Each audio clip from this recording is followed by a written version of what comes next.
kakauwi ko lang galing school. Nagulat ako. Nilike niyo yung story ko. Update ko lang sa inyo guys ha. Share ko lang sa inyo yung naging crush ko. Ito siya oh.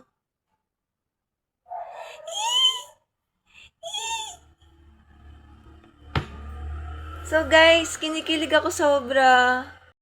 Pumunta kasi kami sa Verdan. Tapos di ako nakapag-picture. Kaya sayang naman. Pupunta sana ako ng concert, kaso hindi ako pinayagan ni Mami. Sabi niya, kapag nanalo ako sa Team Supermodel, pupunta na raw kami ng concert. Subscribe and click the notification bell para ma-notify kayo sa mga bago kong ina-upload ng mga videos.